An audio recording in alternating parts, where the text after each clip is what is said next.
What's been going on while I've been gone?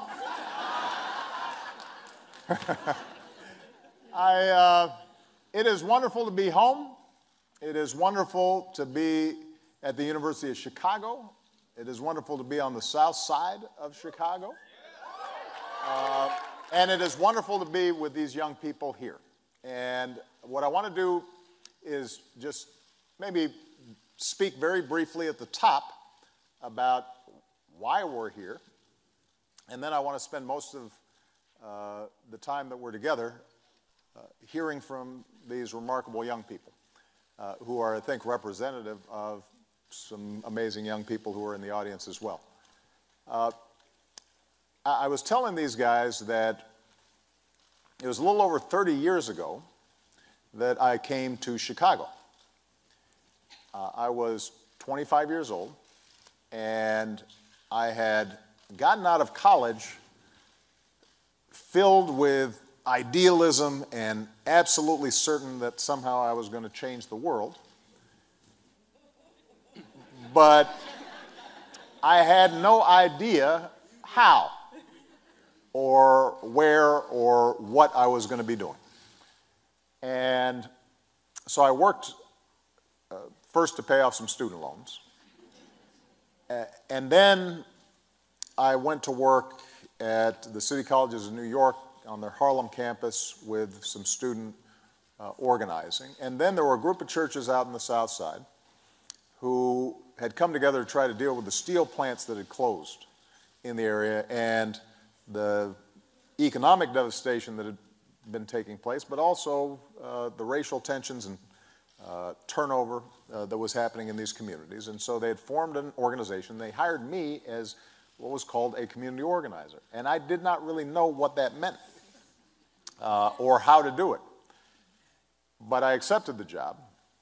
And for the next 3 years, I lived right here in Hyde Park, but I worked further south in communities like Roseland and Auburn Gresham and Oggale Gardens and West Pullman.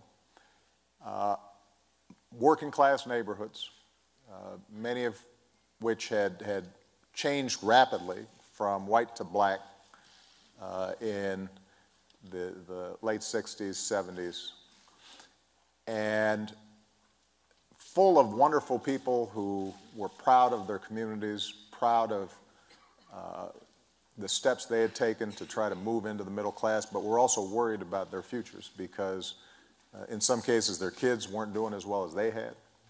In some cases, these communities had been badly neglected for a very long time. The distribution of city services were unequal. Schools were underfunded. There was a lack of opportunity. And for 3 years, I tried to do something about it. And I am the first to acknowledge that I did not set the world on fire, nor did I transform these communities in any significant way, although we did some good things. But it did change me. This community gave me a lot more than I was able to give in return, because this community taught me that ordinary people, when working together, can do extraordinary things. This community taught me that everybody has a story to tell that is important. This experience taught me that beneath the surface differences of people, that there were common hopes and common dreams and common aspirations, common values that stitched us together as Americans.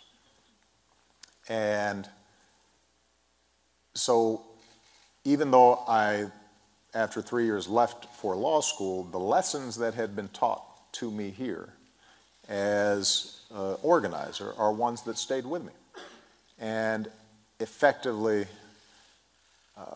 gave me the foundation for my subsequent political career and the themes that I would talk about as a state legislator and as a U.S. Senator and ultimately as President of the United States.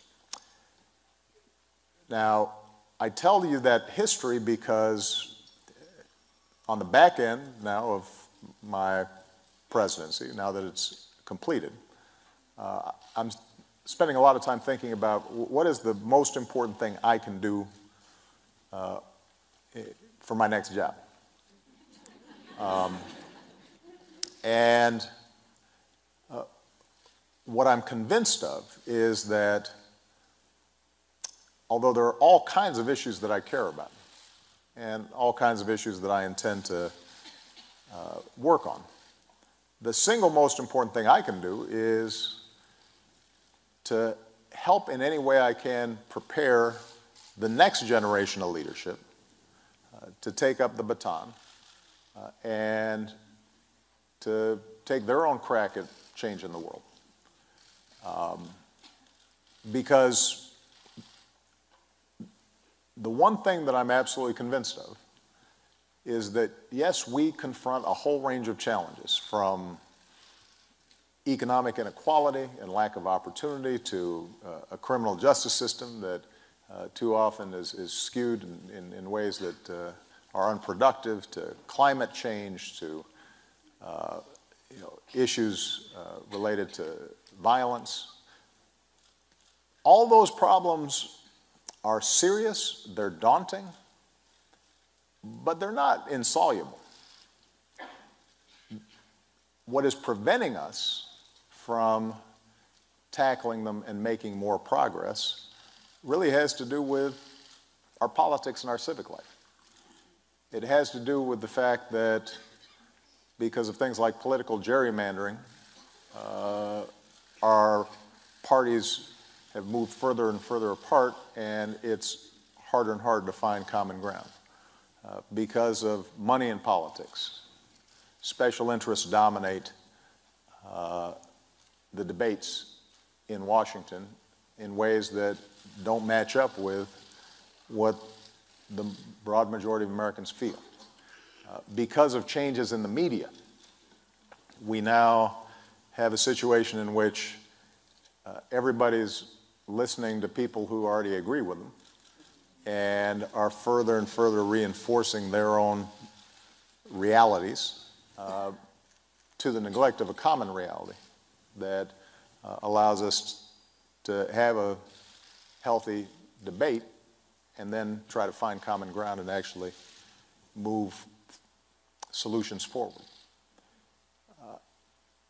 And so, when I said in 2004 that there were no red states or blue states, there are the United States of America, that was an aspirational comment, but I think it's, and it's one, by the way, that I still believe, in the sense that when you talk to individuals one-on-one,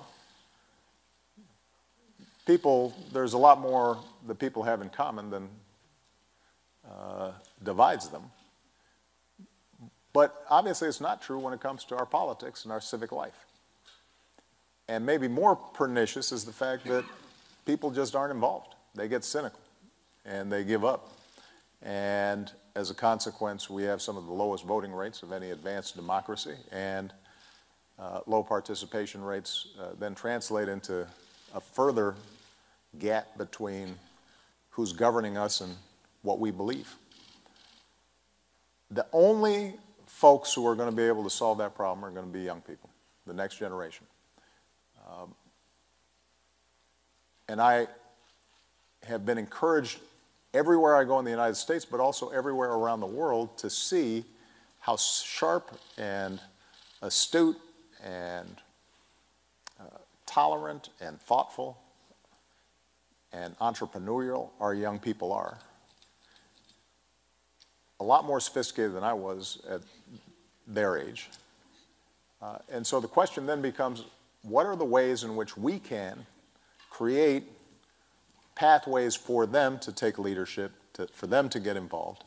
Are there ways in which we can knock down some of the barriers that are discouraging young people about a life of service?